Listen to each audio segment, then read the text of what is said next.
Je t'emmène à la bibliothèque que j'ai connue il y a 20 ans. Et je dis bibliothèque parce qu'à l'époque, on ne disait pas médiathèque. Moi, c'était une bibliothèque. Et donc, ça va faire 20 ans au mois de mars l'année prochaine que j'ai rencontré toute l'équipe, enfin la petite équipe qu'il y avait, et que j'ai découvert cette bibliothèque où je voulais vraiment rentrer. Je m'étais inscrite à la mairie de Ruelle pour demander si je pouvais être bénévole. Et quand j'ai passé la porte, le cœur battait comme si je passais un examen. Je ne voulais pas être collée, je voulais être prise. Bonjour. Mais quelle était cette bibliothèque dont elle a poussé la porte, le cœur battant? Elle, c'est Françoise Pomarel. Je l'ai interrogée pour en savoir plus, ainsi que d'autres personnes qui ont connu cette bibliothèque. Edmond Cailleton, Josette Chagnot, Anne-Marie Fontaine, Micheline Michel, Pierre Kellard et une usagère anonyme. Ce sont eux qui m'ont fait découvrir, à moi qui suis la dernière arrivée dans l'équipe de l'actuelle médiathèque, la grande histoire de la bibliothèque de Ruelle-sur-Touvre.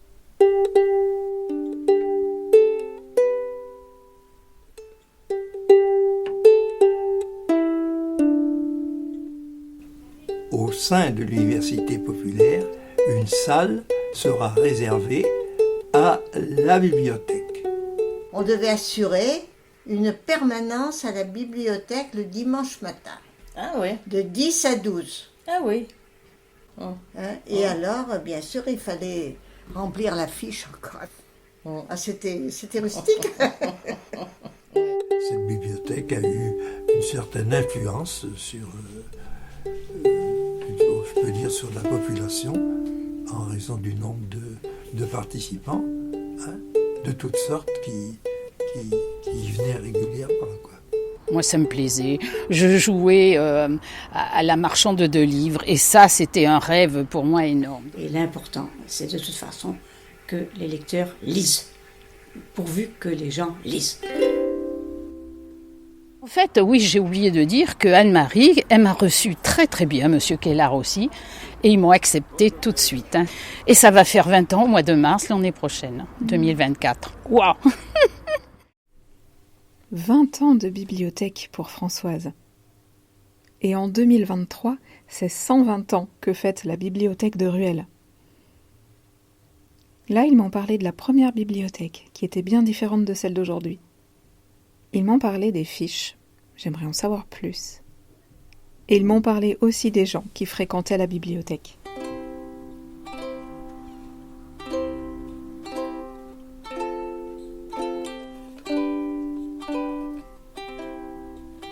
Alors pour commencer, comment elle était cette bibliothèque d'avant? Elle a été créée en 1903. Et puis, au début, ils avaient très peu d'argent pour acheter des livres. C'était plutôt des livres pour éduquer le peuple, les livres qu'ils achetaient, et les classiques. Et puis, elle avait quand même pas mal décliné dans les années 60. Et M. Berthet, il s'est mis à faire renaître cette bibliothèque, et cette bibliothèque a repris un essor assez extraordinaire grâce à M. Berthet. Il avait même créé, d'ailleurs, puisque maintenant ça me revient, il avait même créé un club de cinéma même. La bibliothèque de l'université populaire, c'était aussi comme un symbole de la culture que l'université populaire voulait développer dans la population. Puisque l'université populaire allait développer ses sections, mais qu'il y avait déjà au départ, par exemple, des séances de cinéma, il y avait des conférences, un club photo, et puis petit à petit, bien d'autres sections qui allaient se greffer au fil du temps. Donc je suis arrivé à Ruelle en septembre 63 comme directeur de l'école des Seguins. J'ai cherché tout de suite une association laïque à laquelle appartenir, quoi. Et je me suis dirigé vers l'université populaire. Tout de suite, j'ai participé à la bibliothèque de l'université populaire. qui, à ce moment-là, n'avait pas de propre local et se tenait à ce moment-là dans un local à l'éveil social, un local qui était, je crois, prêté par un syndicat. Ça n'empêchait pas la bibliothèque de fonctionner, toujours avec des bénévoles, car le principe de l'université populaire, c'était de compter quasiment uniquement sur des bénévoles, à ce moment-là. Donc la bibliothèque de l'université populaire était déjà une institution. Elle obtiendra un local propre à la construction du centre culturel où, au sein de l'université populaire, une salle sera réservée à la bibliothèque. Donc, je suis arrivée à Rueil, j'ai dit, où y a-t-il une bibliothèque? On m'a dit, il y a une bibliothèque à l'UP. Je suis donc allée à l'UP et là, j'ai découvert cette bibliothèque qui était donc dans les locaux actuels de l'UP, qui maintenant sont les locaux de la reliure à l'UP. C'était une petite bibliothèque, les rayons étaient serrés, mais il y avait quand même tout ce qu'il fallait pour lire. À la construction de la nouvelle école derrière la mairie, une aile de l'école étant disponible, la bibliothèque se transportera dans cette aile qui comprenait 2 ou 3 classes, donc qui permettait un local plus vaste et aussi quasiment une meilleure implantation, puisqu'elle était directement accessible depuis la rue.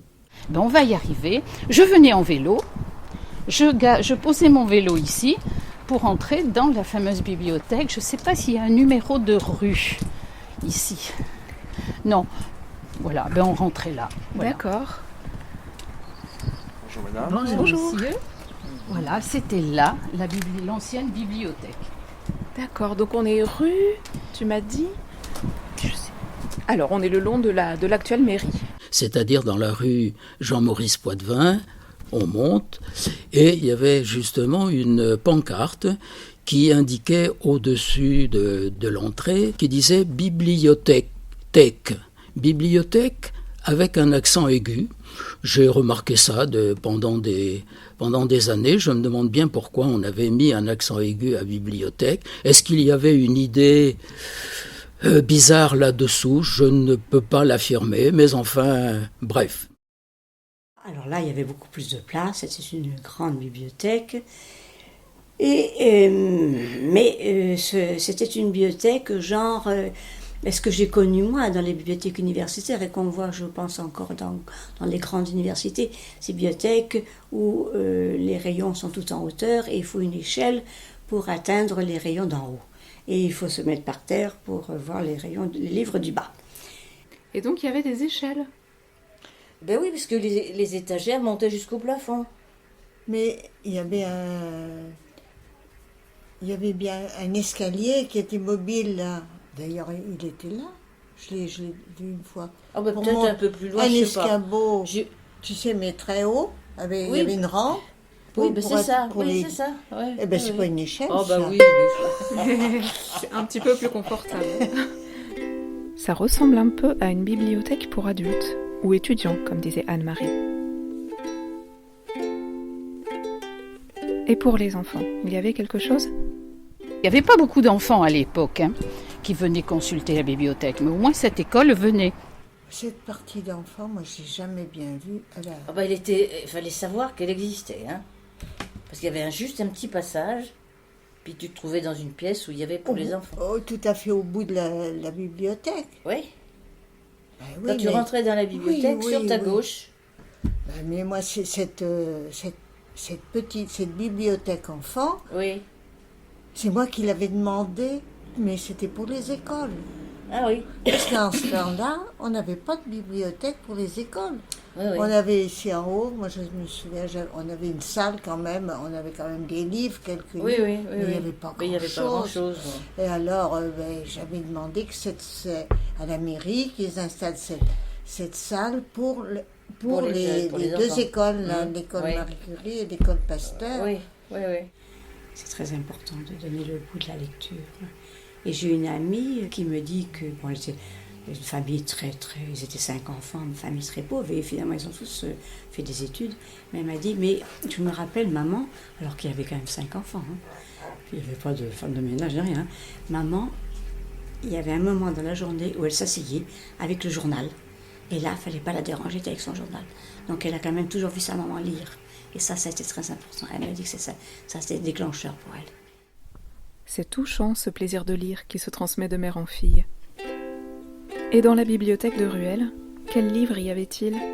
Tous les ans, malgré un budget assez faible qui dépendait du budget que pouvait donner la commune, on achetait tous les ans de nouveaux volumes, de toutes sortes, aussi bien des livres de géographie ou d'histoire que des livres de sociologie, par exemple, ou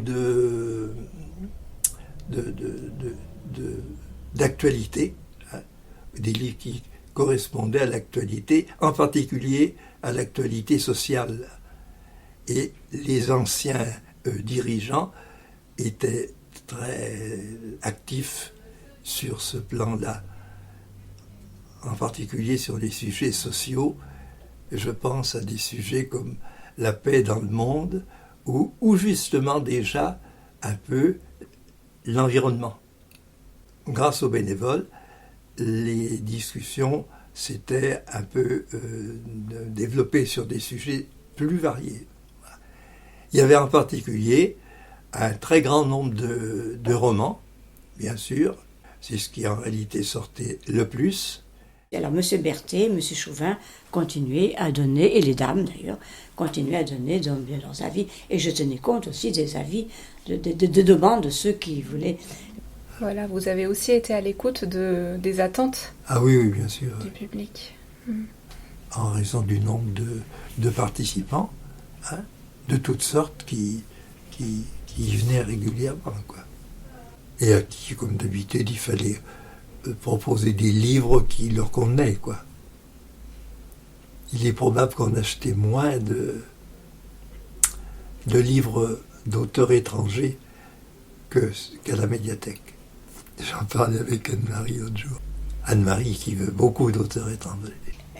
Moi, je choisissais forcément des livres que j'aimais, des auteurs que j'aimais, et peut-être, c'est possible, quand on commence à acheter des livres, peut-être que je n'achetais pas forcément des livres qui convenaient à tous les publics. On a donc décidé que les dames, elles choisiraient les livres de Françoisire. On allait acheter des livres avec Anne-Marie. Elle était entourée par des gens qui proposaient des livres. Elle allait les acheter en fonction du budget qu'on avait, qui a toujours été mince, bien sûr. Et puis après, il fallait codifier les livres, il fallait les plier, on faisait tout. Monsieur Kellard et Anne-Marie m'avaient formée aussi à la codification, qui n'était pas la même peut-être que maintenant, je ne sais plus. Et on recevait les lecteurs, les lectrices, et on les guidait. En fait, en plus petit, on faisait exactement ce que l'on fait maintenant. Les livres étaient couverts et étiquetés par 3 dames. Alors, Madame Kellard, Marie-Odile, je ne sais même plus son nom de famille, Marie-Odile qui était jeune, mais oui, par rapport aux autres. Les deux autres dames étaient des institutrices à la retraite. Alors, les nouveaux livres, nous avions une étagère au fond de la bibliothèque. C'est-à-dire, quand on rentrait dans la bibliothèque, on avait l'étagère au fond où étaient ces nouveaux livres. C'est-à-dire que les lecteurs, donc, ils savaient que ça, c'était les derniers livres à acheter.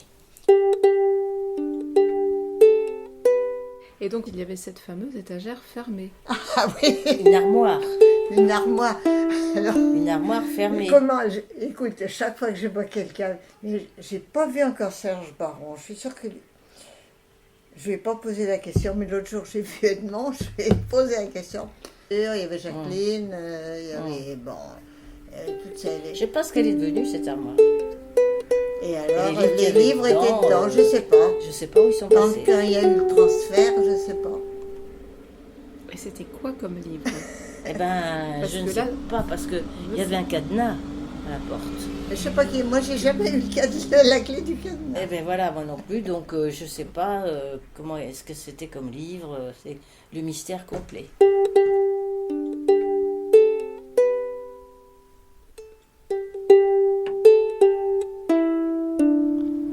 On avait qui était tenue par Monsieur Berthet, une armoire fermée à clé. Et alors, dans cette armoire fermée à clé, j'avais découvert un jour qu'il y avait des BD érotiques. Alors que maintenant, elles sont en libre service, mais avant, c'était l'armoire érotique.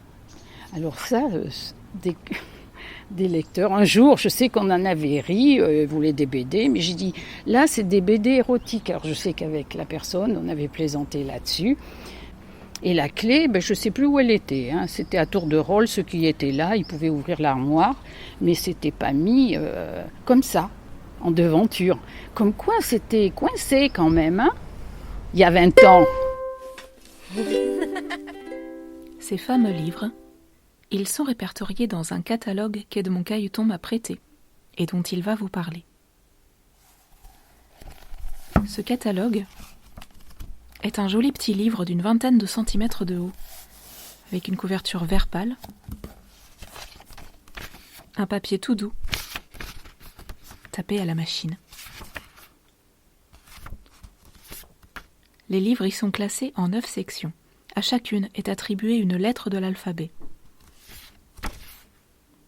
A pour les ouvrages à consulter sur place, les encyclopédies, dictionnaires, codes civils, bibles, atlas. Ça prend 2 pages. B pour les sciences, arts, histoire et guides. 12 pages de livres.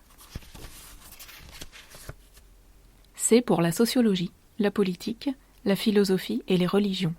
Là, il y en a 20 pages. D pour les romans, 60 pages.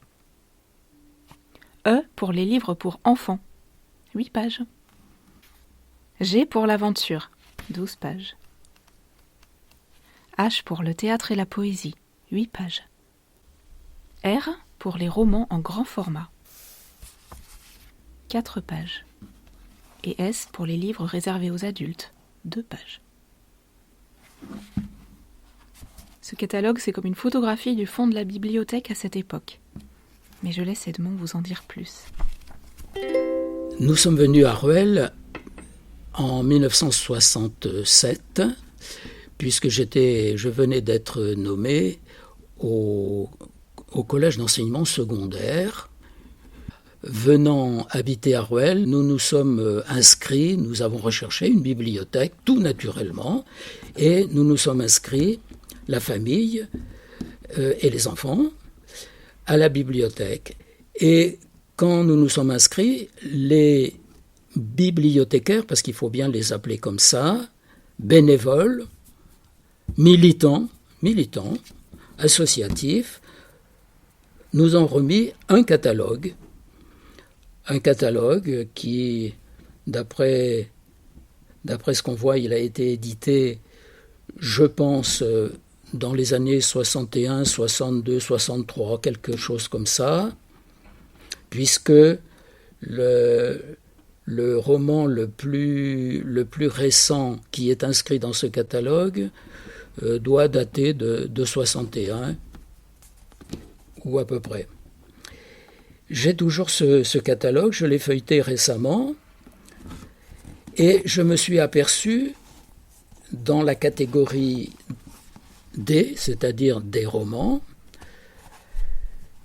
que une autrice, qui s'appelle Marie Marian, de son nom d'auteur, Marian, M-A-R-Y-A-N, de son nom Marie Cadieux, de son vrai nom Marie Cadieux, là c'est Wikipédia qui me l'a dit, née à Brest en 1847, décédée à Brest en 1927. Or, le catalogue, qui date des années 60, contient ni plus ni moins que 29 œuvres de Marie Marian. 29. j'ai demandé des renseignements à Wikipédia et on m'a dit que Marie Marian avait écrit 98. Voilà, l'UP possédait à ce moment-là 29 œuvres sur les 98 que la dame Marian avait publiées. 29 à Rueil. Alors je vous donne la liste complète. Non, je ne vous donne pas la liste complète. Il s'agit, c'est toujours Wikipédia qui parle, de romans d'éducation sentimentale pour jeunes filles. Voilà, des romans d'éducation sentimentale pour jeunes filles. C'est gentil ça, c'est sympa, non? Voilà, donc il y en avait 29 à ce moment-là dans les rayonnages de la bibliothèque de l'UP. Alors que seulement 28 de Zola, 12 de George Sand, 17 de Maupassant, 28 d'Anatole France, et quand même Balzac, Honoré, 32. C'était pas mal, Honoré. Hein, voilà. Mais qui possédait le plus? Eh bien, c'était Marie Marian. Voilà. Je ne sais pas personnellement ce que sont. Je n'ai lu aucun livre de Marie Marian. Je ne sais pas ce qu'ils sont devenus dans les différents changements d'adresse de la bibliothèque de l'UP. Ces livres ont peut-être été désherbés. C'est courant en bibliothèque de faire le tri et de retirer des livres des rayonnages. C'est Anne-Marie qui s'en est chargée. Alors, donc, cette bibliothèque, comment elle marchait? Alors, il y avait tout ce fonds de livres anciens auxquels je n'avais pas trop le droit de toucher. Parce que quand je voulais enlever un livre, parce que quand je suis arrivée, je ne savais pas du tout m'occuper d'une bibliothèque, moi. Et l'UP m'a gratifié. J'ai pu aller au SDL, pour qu'on m'explique comment devait marcher une bibliothèque. Le SDL, c'est le service départemental de la lecture, qui s'appelle aujourd'hui la médiathèque départementale de la Charente. C'est une structure de soutien aux médiathèques. Et alors là, on m'avait dit, mais il faut désherber. Bon, alors désherber, ça a été un gros problème. Alors, désherber, ça n'a pas été facile, parce que nous avions donc des livres politiques qui étaient complètement obsolètes. Nous avions des livres techniques, des livres techniques encore plus obsolètes. Nous avions aussi des livres de géographie complètement obsolètes. Et quand je voulais toucher à ces livres, c'était un drame. On ne voulait pas que j'y touche. Bon. Pour les anciens, je me place toujours dans la perspective des anciens qui l'avaient créé et qui la faisaient vivre difficilement. C'était comme un trésor, vraiment, à conserver et à faire vivre quand même, et à développer avec l'acquisition de nouveaux ouvrages, plus en conformité avec la mode actuelle, si vous voulez, hein, qui venaient s'ajouter aux anciens, mais il fallait conserver les anciens ouvrages qui avaient une grosse importance au moins historique pour eux. Quand j'ai pris cette bibliothèque, la responsabilité de cette bibliothèque, moi j'en ai acheté des livres. J'ai acheté les nouveautés. J'ai acheté des nouveautés puisque nous n'avions pas besoin d'acheter les anciens livres, il y en avait tellement. Donc il fallait bien les caser, ces livres, il fallait bien qu'il y ait de la place pour ces livres. Et il y avait des moments où nous n'avions plus de place. Donc je disais, voyez bien qu'il n'y a plus de place, il faut bien quand même qu'on fasse de la place. Bon, ça n'a pas été facile, même pour la responsable de la bibliothèque. Et oui, Anne-Marie a géré la bibliothèque quelques années. Elle nous raconte. Cette bibliothèque était tenue par ces messieurs. J'avais commencé déjà à m'investir dans cette bibliothèque, c'est-à-dire que je demandais des livres. Et nous avions, alors là je pense que ça n'avait pas duré très longtemps, nous avions des réunions, sans doute une fois par mois, pour choisir des livres. Et puis quand un des messieurs est mort, Et M. Chauvin était là, et M. Berthet, qui était donc ce qu'on appelait responsable, on ne disait pas directeur, on disait responsable de la bibliothèque. M. Berthet a désiré non pas se retirer, parce qu'il a continué à venir à sa bibliothèque, c'était sa bibliothèque. Quand il a désiré dire « maintenant, moi, je n'ai plus envie », parce qu'il fallait quand même aller en ville, acheter les livres, eh bien, il a dit aux collègues du conseil d'administration, je pense que Madame Fontaine pourrait me remplacer. Donc j'ai pris cette responsabilité et j'étais responsable de cette bibliothèque pendant 7 ans, jusqu'à ce que le maire de Ruelle pense, et il avait raison d'ailleurs, même si ça a été un crève-cœur pour l'UP, pense qu'il était nécessaire que la ville de Ruelle ait une bibliothèque plus moderne. Et il a donc fait en sorte que soit créée une médiathèque. Ah oui, puis on avait eu des bonnes réunions justement avec les autres bibliothécaires au moment de la création de cet ensemble du Grand Angoulême là. Bon, ce qui a causé quelques déboires, parce que d'abord il a fallu trier dans les ouvrages de l'université populaire et que on n'était pas très habitué à désherber, comme on disait. Bernadette Baert a été nommée directrice de la médiathèque. Alors ça m'a amusé d'ailleurs, parce que Bernadette Baert savait que j'étais donc responsable. Elle avait très peur de me rencontrer. Elle avait très peur que nous ne nous entendions pas. Non, je m'entendais bien avec elle. Puis je n'allais pas de façon être désagréable avec elle du premier coup, comme ça. Et alors elle est venue et on a commencé donc à voir quels étaient les livres qu'on allait garder pour la médiathèque. Alors avec Bernadette Baert, on gardait pas mal de livres. Qu'est-ce qui s'est passé? Je ne sais pas. Mais sans doute, on n'en mettait pas assez de côté.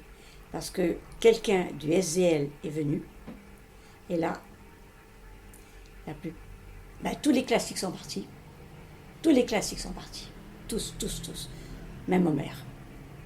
Homère, c'est ce qui m'a le plus choqué. On avait 4 Odyssées. Même Homère. Tous les classiques sont partis. Et là, ça a été quand même, là, vraiment... Quand on a vu tout ce qu'ils mettaient de côté, qu'ils ne voulaient pas faire entrer à la nouvelle médiathèque, pour les plus anciens, c'était une partie de leur trésor, c'est ce que je vous disais, hein, qu'on considérait comme pas grand-chose, quoi. Alors c'était vrai sur le plan pratique, puisqu'il faut bien, enfin en tout cas dans les nouvelles médiathèques, il faut bien désherber pour remplacer les livres qui sont un peu désuets, quoi. Et je ne l'ai pas dit encore, mais c'est que quand même beaucoup de nos livres, en particulier les classiques, étaient reliés par la reliure de l'UP. Et c'était donc magnifique, ces livres. Les livres étaient très, très... J'en ai un ou deux à la maison d'ailleurs. J'ai eu le droit d'en prendre un ou deux chez moi. C'était relié par la reliure. Et c'est vrai que ça faisait mal au cœur. Mais les techniciens, ils ne s'occupent pas des sentiments. Ils s'occupent de ce qui doit marcher.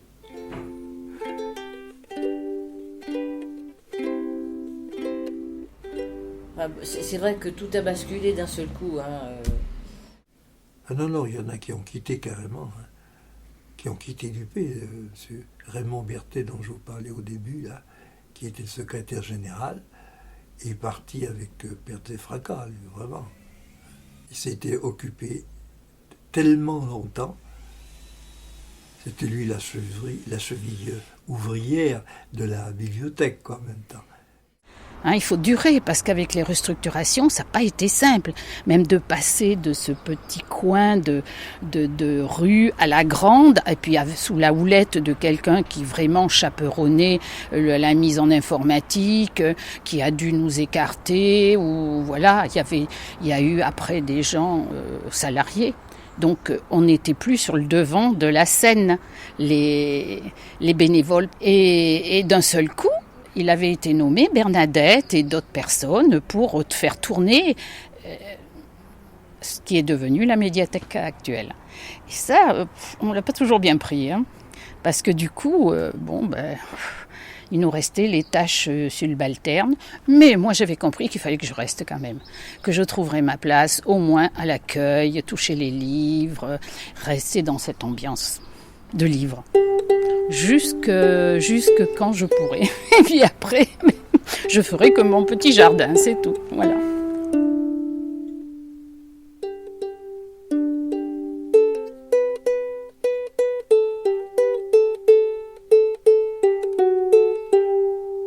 On devait assurer une permanence à la bibliothèque le dimanche matin, Ah oui, de 10 à 12. ah oui, Parce que c'était les jours de marché. Pour le marché, voilà, exactement. ah oui.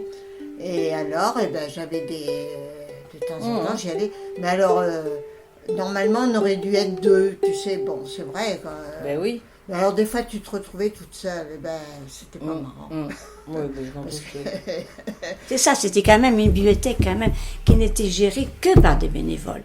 Je crois qu'il faisait le vendredi. Il lisait aussi, hein, mon mari lisait du policier. Hein. Et je crois qu'il faisait le vendredi. Le samedi, je pense pas, mais j'en suis pas sûre, je me rappelle pas. Le principal organisateur de cette bibliothèque, c'était Raymond Berthet, le secrétaire général de l'Université populaire. Ce qui montre que pour l'Université populaire, la bibliothèque était quelque chose de très important. Il s'en occupait beaucoup, d'abord avec quelques bénévoles déjà plus anciens, puis par la suite avec de nouveaux bénévoles plus récents qui sont venus prêter main forte à la fois pour tenir régulièrement la bibliothèque, mais aussi pour choisir les livres ou donner des avis. Mais j'étais là presque toutes les après-midi, sauf les jours où j'étais de randonnée. Cette bibliothèque, à cette époque, était ouverte 2 ou 3 soirs par semaine, et surtout le dimanche matin à cause du marché, pour permettre aux gens qui venaient au marché de venir à la bibliothèque. On avait plus de chances que les Ruellois viennent chercher des livres le jeudi et le dimanche. C'était quand même le dimanche qu'il y avait le plus de monde. Alors les gens venaient au marché et venaient faire leurs emplettes, si on peut dire, à la bibliothèque. Voilà, je me reprends parce que c'était une bibliothèque. Cette bibliothèque a eu une certaine influence sur, je peux dire, sur la population. Il y avait d'ailleurs un certain nombre de lecteurs, un bon nombre de lecteurs, fidèles, de toute origine sociale, c'est ce qui était très intéressant. Alors dans ces années-là, années 80-90 plutôt, une permanence avait lieu chaque dimanche matin de 10h à 11h30. 11h30. Je me rappelle, alors c'était les bénévoles de l'UP qui tenaient ces permanences à tour de rôle. Tous les gens qui faisaient partie du CA étaient convoqués. Il y avait un planning que faisait Raymond Berthet. Donc nous allions faire les permanences. Et donc un beau jour, alors je ne sais pas du tout la date, je me trouvais de permanence, probablement, oui sans doute, et après 11h30, c'est-à-dire une fois que les fichiers, les feuilles, je ne dis pas les ordinateurs, vous avez remarqué, étaient rangés, classés, les livres rentrés, remis en rayon, etc., etc., tout était en ordre. Là, bizarrement, les gens ils ne s'en allaient pas. Et commençait à ce moment-là une discussion à bâton rompu, comme on dit. Alors les gens qui étaient là parlaient des événements locaux, des événements nationaux, des événements internationaux. Que se passait-il à ce moment-là? Oui, bon, sans doute des drames, des histoires, des catastrophes, peut-être déjà. Et puis, le temps tournait. Midi 11h30, midi moins le quart, midi et quart, etc., etc. Et puis un jour, l'un de nos camarades, l'un de nos anciens, nos aînés, comme on disait, s'exclame subitement « Ah, faut que je vous quitte, les petits amis, c'est que le temps passe, c'est que j'ai ma belle-mère à manger à midi !» Alors que s'est-il passé? Grand éclat de rire parmi les camarades, évidemment. Nous ne connaissions pas la belle-mère. Oui, mais voilà. Qu'est-ce que montre cette petite histoire? Eh bien que les gens, quand ils avaient fini leur permanence à 11h30 ou midi moins le quart, ils avaient l'envie, le besoin de continuer, d'échanger, de se rencontrer, de s'exprimer, de poser des questions, de se renseigner. Ça s'appelait, comment dites-vous, le lien social? Oui, certainement, oui, quelque chose comme ça. Et puis c'était devenu une habitude de venir faire une permanence le dimanche matin, par exemple. Et là, on rencontrait beaucoup de gens avec qui on pouvait discuter, etc. Et puis ça nous a permis aussi de parler avec des gens qui avaient des points de vue différents, mais qui étaient très investis dans leur point de vue. Je pense à des anciens qui étaient des militants des mouvements de la paix, par exemple, des militants syndicaux qui apportaient un autre point de vue, etc. quoi. C'était un communiste. Hein? C'était un communiste. Hein? Il avait ces discussions avec les lecteurs qui venaient. Oh là là. Incroyable, incroyable. Et mon fils me disait, maman, c'est une bibliothèque communiste. Il n'avait pas tout à fait tort, d'ailleurs. Mais il n'y avait pas que des livres communistes, il y avait de tout. Il y avait en particulier les grands classiques, et il y avait de tout et des nouveautés. Alors, je vais vous dire pourquoi cette bibliothèque était une bibliothèque communiste, d'après Christophe. C'est parce que les trois messieurs qui s'occupaient de cette bibliothèque avaient, M. Berthet en particulier, il n'était pas communiste, M. Berthet, mais il était anarchiste. Enfin, de toute façon, il était de gauche. M. Berthet était de gauche, M. Chauvin était de gauche, l'autre monsieur, je ne me rappelle plus son nom, il veut de gauche aussi. Et c'est si bien qu'il y avait quand même beaucoup de livres, plus de gauche, certainement, que de droite. Il suffisait d'adhérer à l'université populaire pour avoir droit à la bibliothèque. Voilà. Mais il fallait quand même cette condition. Il fallait quand même faire le geste d'adhérer à l'université populaire. Ce que, au début, certains hésitaient un peu. Mais c'était une fausse idée. Il y avait même pas 150 inscrits. Par rapport à maintenant... On est 1000, je crois, à peu près. Oui, un peu plus de 1000. Alors, nous avions aussi, parce que je crois que ce n'est pas inutile de le dire, nous avions un système de fiches pour inscrire les livres qui sortaient et les livres qui rentraient. Parce qu'il fallait enregistrer. Ben oui, c'était tout à la main. Ouais. C'est-à-dire que chaque livre avait sa fiche et nous marquions sur cette fiche la date de sortie et le nom du lecteur. Quand le livre revenait, nous barrions, nous mettions la date. Il y avait des casiers. Voilà. Voilà. Et il fallait les... C'était vraiment à l'ancienne. Ah ben oui. Et c'est plusieurs années après qu'au SDL, on m'a dit, mais c'est pas possible de faire ça. On n'a pas le droit de faire ça. C'est complètement contraire à les droits de l'homme. Oui, les données personnelles. Les données personnelles, oui, mais il fallait un mot comme ça. Oui. Oh, alors bon, quand je suis revenue du SDL, catastrophée, j'ai donc dit ça. Oh, on m'a dit, on a toujours fait comme ça, personne ne s'est plaint. Et on a donc continué comme ça.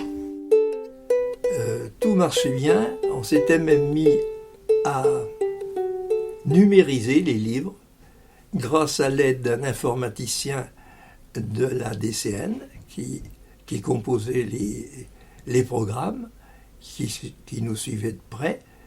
et à ceux qui pouvaient prendre le temps de les numériser. C'était un peu mon cas. Vous vous êtes mis à l'ordinateur? Moi? Oui. Ah ben moi, il y a longtemps que je me suis mis à l'ordinateur. Oui. Ouais. Je m'étais mis à l'ordinateur, oui, longtemps avant. D'abord à l'école, même je m'en servais à l'école, quoi. Et puis pour moi-même, je m'étais intéressé à ça dès le départ, d'autant plus que j'ai des enfants qui sont lancés là-dedans, mais à fond. Je me doute que parmi les bénévoles, vous ne deviez peut-être pas être nombreux à vous servir d'un ordinateur. Ah, ça c'est vrai, c'est vrai. Ah oui, tout ce qu'il s'agissait de se servir de l'ordinateur à la bibliothèque directement, c'était plutôt moi. C'était plutôt... Non, puis ça m'intéressait bien ce qu'on avait essayé de faire, de numériser. Là, ça marchait bien, quoi. Mais c'était pas compatible avec le projet de regroupement. Hein. Oui, l'intégration au sein du réseau des médiathèques du Grand Angoulême s'est accompagnée d'une informatisation complète de la médiathèque de Ruelle. Et les bénévoles s'y sont adaptés. On nous a demandé d'aller prendre des cours à Poitiers. Ah oui. Ben oui, parce qu'on passait à l'ordinateur. Parce que là-bas, oui, parce qu'il n'y avait pas d'ordinateur. Chaque lecteur avait sa fiche, puis c'est tout. Sa fiche. Hein, la mairie nous prêtait une voiture, et puis on allait une fois par semaine à... moi, j'ai jamais su ça. Je l'ai jamais su. À Poitiers, et on y passait la journée, et on nous apprenait à nous servir d'un ordinateur pour une bibliothèque. Quoi, hein. Ah ouais. Et on a fait ça pendant 1 an à peu près, oui. L'informatique, c'est une des différences entre la bibliothèque de l'UP et la médiathèque municipale. Pour le reste, il y a plutôt de grandes ressemblances. Les animations, par exemple. Il y avait un monsieur que j'aimais beaucoup, qui avait organisé avec Anne-Marie, pour ça elle était très diligente, Anne-Marie, très... des comités de lecture. Il choisissait des livres, on devait les lire aussi, et on les commentait. En fait, c'est un exercice de classe, comme si on était en 3e ou terminale, peu importe. Et moi, j'avais plus l'habitude, je savais pas faire. Et petit à petit, j'ai pris goût à ce jeu pour reprendre l'analyse, la synthèse et tout. J'ai trouvé ça très très bien. Il va m'en vouloir, que j'ai oublié son nom, ce monsieur. Et c'est toujours des dames, c'est drôle. Mais il y avait quelques hommes, mais c'est quand même plutôt des dames qui venaient. Et moi aussi, alors je parlais d'écrivains. Alors je me rappelle, on en a parlé à Cagny, j'avais Sartre, j'avais Proust parce que j'adore Proust. Bon, et Sartre moins, mais enfin, je pensais que c'était... J'ai dû parler d'autres auteurs, mais je ne me le rappelle plus. Et Annie Abreteau faisait quelque chose de formidable, c'est-à-dire qu'elle organisait des sorties littéraires. Alors, qui était parfois dans la journée, par exemple, quand nous sommes allés voir Mauriac, c'était dans la journée, puisque c'est donc à côté de Bordeaux. Mais nous avons aussi, quand nous sommes allés voir Colette, quand nous sommes allés voir Alain Fournier, quand nous sommes allés voir Georges Sand, je pense que là, nous couchions à l'hôtel. Et c'était Annie qui a organisé tout ça. Alors, une petite anecdote un petit peu rigolote, c'est qu'il y a eu un jour, une fois, où Annie ne pouvait pas venir, parce que je pense qu'elle devait partir au Liban avec son mari. Elle a participé, mais elle avait peur de mourir dans un accident d'avion. Donc, Annie m'a téléphoné plusieurs fois, en me disant, écoute Anne-Marie, si jamais je ne reviens pas de mon voyage au Liban parce que je meurs dans un accident d'avion, tu diras à Cécile, sa fille, d'ouvrir la maison. Et voilà où j'ai mis tous les papiers pour le voyage. Je trouve que c'est quand même assez rigolo. Alors je disais, mais Annie, mais plus personne ne meurt dans les accidents d'avion, c'est tout à fait extraordinaire. C'est très rare, heureusement que c'est très rare. Mais je préfère, et j'ai eu plusieurs coups de téléphone. Bon, Dieu merci, j'ai pas eu besoin d'aller dans sa maison.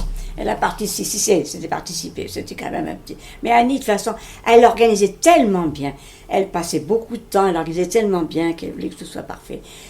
Et c'était généralement, c'était des gens de l'UP qui allaient à ces petites excursions. Et c'était tout ça. Alors nous allions en voiture individuelle, en faisant du covoiturage, et tout le monde garde un très très bon souvenir.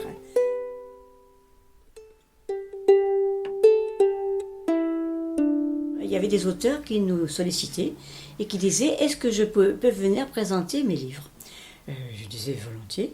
Donc l'auteur venait, il venait avec ses livres et il parlait de ses livres. Et il y avait un petit public qui écoutait, qui achetait pour faire des dédicaces ou pas. De toute façon, c'était évidemment un petit peu comme fait Cosmopolite, mais en tout petit.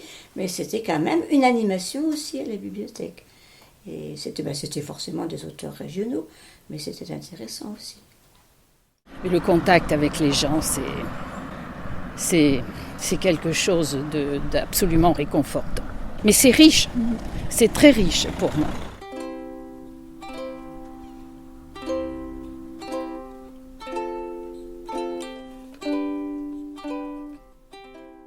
Et est-ce que vous aimez lire? Ah oui, j'aime lire, oui. Oui. Oui. Alors, je suis quand même un bon... Oui, je suis un bon lecteur. Et je choisis ce que je veux lire. Pour venir faire du bénévolat dans une bibliothèque ou médiathèque, il faut aimer les livres. Alors les aimer, ça veut dire les lire, les toucher, les placer, aider la lectrice ou le lecteur à chercher. C'est-à-dire il faut aimer ce contact livre avec les gens. Et ça a toujours été ma passion. J'étais une fille, alors là je fais une digression, et quand on me demandait ce que je voulais à mon anniversaire, c'était pas une robe, c'était des livres. Parce qu'avant, dans mon temps, on n'achetait pas des livres comme ça. Et puis il n'y avait pas de médiathèque, de bibliothèque où j'étais dans le fin fond de la Dordogne, il n'y en avait pas. Donc j'ai été en manque de livres, je crois. Et c'est pour cela que ça a pris une importance folle, même après, quand je me suis mise à travailler, j'ai dépensé un argent fou pour les livres. Ma maman devait aimer lire. Parce que j'ai posé une question à ma sœur, qui était de Toulouse, qui m'a appelée ce matin. Je lui ai dit, est-ce que tu te rappelles quand maman lisait? Alors on est des jeunes filles, quoi. Non. Elle dit oui. Elle lisait les feuilletons qu'il y avait, que vous n'avez pas connus, vous. Il y avait derrière Sud-Ouest, à la dernière page, il y avait des feuilletons tous les jours.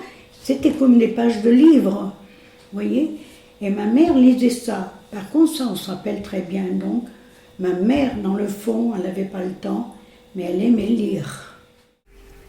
Donc, vous aimez lire, si j'ai bien compris. Je pense que j'adore lire. Alors, et j'ai une reconnaissance éperdue pour la maîtresse qui m'a appris à lire quand j'avais 4 ans. Et alors, à partir du moment où j'ai su lire, je n'ai plus arrêté de lire. Et vraiment, la lecture m'est indispensable. Et je me rappelle maintenant qu'effectivement, j'ai toujours lu. Donc, je pense que mes parents ont pu me fournir en livres. Alors, j'avais les livres de mes frères. Je partageais des livres avec une amie aussi. Nous nous prêtions des livres. J'étais abonnée à un journal, un magazine, Lisette. D'ailleurs, quand maman savait que le jour où maman savait que j'allais recevoir le Lisette, elle me dit non, il n'est pas arrivé. Parce qu'elle savait autrement que j'allais me mettre à lire avant de faire mes devoirs. Parce que ça, c'était trop tentant. Alors, j'ai eu aussi cette chance d'avoir un papa qui avait un art extraordinaire pour raconter des histoires. C'est-à-dire qu'il allait vous raconter l'histoire du chat botté, par exemple. Mais c'était mieux raconté que par écrit. Parce qu'il me racontait, il avait beaucoup d'humour, et puis il faisait allusion à moi. Alors, par exemple, oui, parce que je pense, par exemple, que quand il me racontait La Belle au Bois dormant, elle avait des tresses, comme moi, petite fille. Elle avait des yeux bleus comme moi, petite fille. Alors, bien entendu, voilà, c'est ça, c'est forcément avec ce papa que j'ai eu qui m'a toujours raconté des histoires. Moi, quand j'ai pris ma retraite, c'est en 91, j'ai continué à y aller dans cette petite bibliothèque, puisque j'avais des collègues que je connaissais. Alors, pendant la récréation, j'allais les voir, tu comprends. Et alors, un jour par semaine, j'y allais et on m'a envoyé des demi-classes pour emprunter des livres. Alors souvent, c'était les enfants qui écrivaient leur nom et qui me donnaient la fiche et qui emmenaient le livre.